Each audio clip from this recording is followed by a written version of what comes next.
Hello good people of YouTube, and welcome to my hobby channel and this video, which is just a quick hobby update.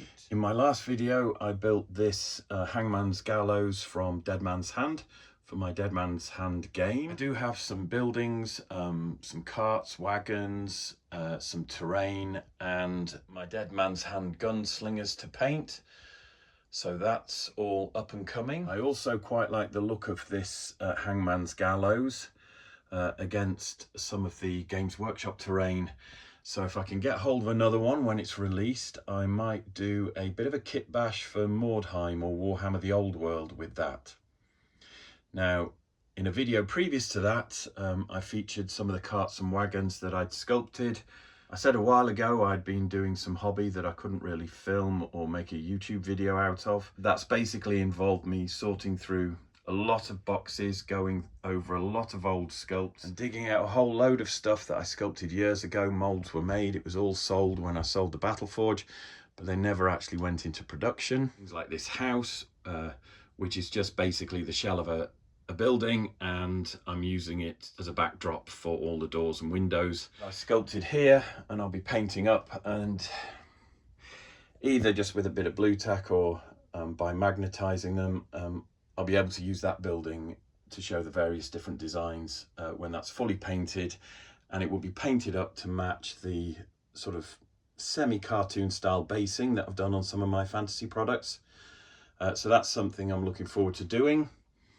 Whenever I sculpt anything and I have leftover green stuff, I always try and make something out of it before it goes too hard to do anything with, and this was just a little tree that I had a go at putting together just to see what it would look like. That is something I'm just going to paint and keep, and I may show you how I make those in future videos. The thing that I've been doing is dusting off some of my old sci-fi stuff, a lot of Warhammer 40k Games Workshop products. I'm trying to get some terrain pieces together, both for the fantasy and historical games that I like to do, but also for sci-fi games.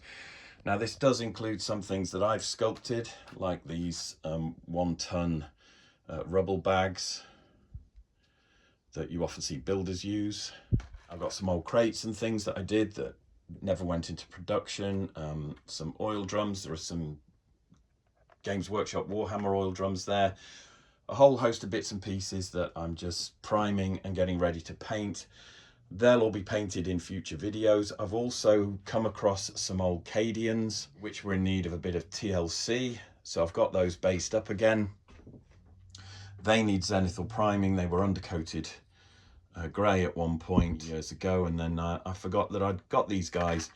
I do have some more modern Cadians which I will be unboxing and building in future videos, and that's why I've gone through a lot of this old stuff here, including restoring this tank. I've got some Catachan jungle fighters, which I may have shown off in a previous video, but they need some TLC, and this tank is going to be their tank. I've managed to drill through the hinge on that and use a piece of wire so that I can either have the hatch open with a crew member in it, or I can close the hatch completely. That's going to be my Catachan Jungle Fighters tank.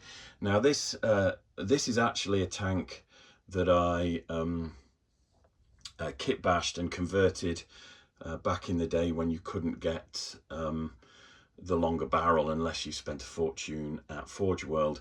So this is a random piece of some plastic sci-fi model that I picked. Well, I picked the bits up off eBay and I turned that into a longer barrel. So so I did a lot of conversion on this. It's still not finished, but I did things like put a grill on the cover for the engine. I was actually going to paint an engine to go in there, never got that far.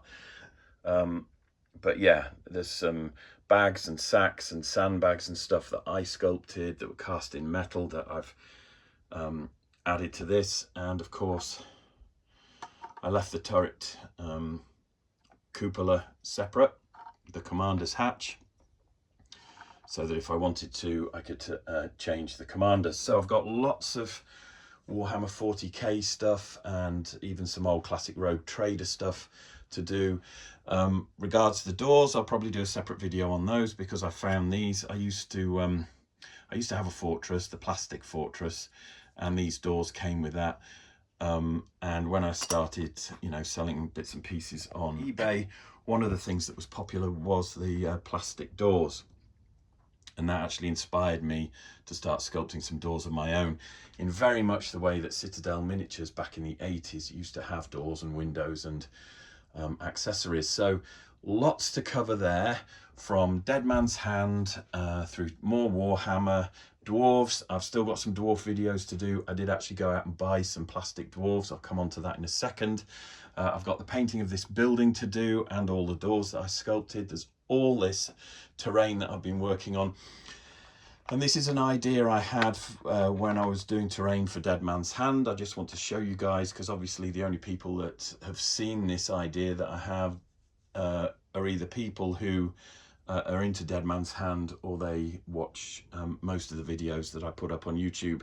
And that is to do circular terrain bases, which I split in half.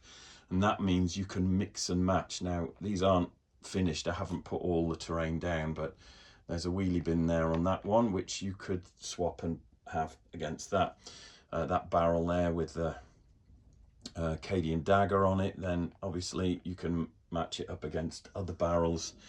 And I do different size bases that can be split and shuffled around. I'll be talking more about that in future videos.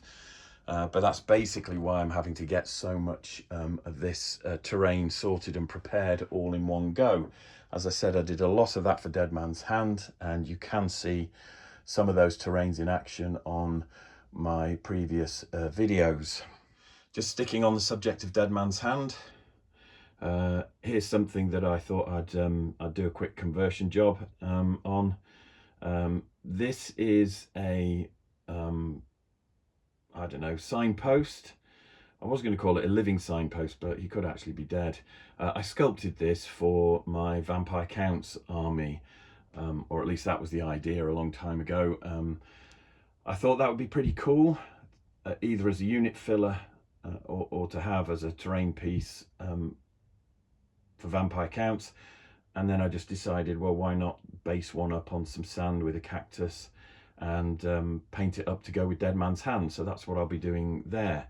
So we've got a kind of prisoner or corpse tied to a signpost, which will be fun to paint, and I'll be doing that in a future video. And the last few models that I wanted to look at quickly in this video were the war balloons that I've dug out now. That a mold was actually made of that one, and that is a resin casting, but it never went into production because I couldn't work out how to create or produce some sort of support that would keep the balloon in the air. Now the idea was that was going to be a halfling war balloon, and then maybe a spotter dangling underneath or someone sitting on top. I am in the process of doing a kit bash and a conversion to make that a reality. Now that was something that I sculpted around about the same time that I started this beast here. I'm not going to pick it up because it's in two halves and I'm holding the camera, but basically top half and bottom half, the idea was that they would be cast and you could glue them together, but that never went into production either and just sat in a box. For the same reason that I didn't do anything with this one. It's like, how are you going to support this in the air with something that's commercially available that you can ship with your product if you're not actually producing it yourself? So I wasn't sure at the time if there was a market just for the balloon, so that, you know, people could just buy the balloon and then they could sort out what they did with it. I don't know. The one I want to show you, and I'm going to try and pick up, is this beast here, this blimp. Now this is huge. It was actually sculpted around, I think, probably an empty 2.5 litre soft drinks bottle. Anyway, this beast here needs some of the rope finishing off, and I will be doing that over the next week or so. But then this is going to Jonathan, a friend of mine. Now he's actually one of the founders and admin of Warhammer the Old World Facebook group, the big group on Facebook with over 50,000 members. So yeah, I'm struggling a bit because it's heavy and I've got my arm outstretched, but basically I told him I don't think I'm going to produce this. I don't think it would ever go into production. I've certainly got no plans or ability to do anything with it now, so you can have it. So that will, when I've finished the ropes on it, that will be going off to Jonathan. The last thing that I just wanted to mention, for those of you who may not know, I wrote 2 modelling and painting books, one for fantasy figures, the other for science fiction miniatures, and the whole point of my YouTube channel was that it would expand on what I'd written in those books and become like an extension of those 2 modelling books. Now, they're part of the Crowwood Wargaming Guides, but if you go onto the website, the Crowwood website now, you will see that the Modelling and Painting Fantasy Figures book is currently unavailable in paperback. And this is another reason why I haven't done too many YouTube videos lately, was because that started a dialogue between myself and Crowwood. I'm happy to say that Crowwood have decided to reprint the Modelling and Painting Fantasy Figures book. So although you can't get the paperback right now, you can still get a digital copy. But for those of you who would rather have the printed book on your desk when you're modelling and painting and hopefully watching some of my videos, I think if you wait another 4 or 6 weeks, it will be back in stock. And I'll pop links in the description if I remember, because you can buy direct from Crowwood if you want to. And yeah, I'm sorry if this video feels a bit rushed, but I just wanted to map out what I'll be doing over the next couple of weeks in terms of hobby. Although it's a bit all over the place, I hope you've enjoyed the video. Please like and subscribe if you have. Please leave a comment if you want. It's always good for the channel, but keep those comments kind and respectful. Take care of yourselves, and I'll see you in the next one.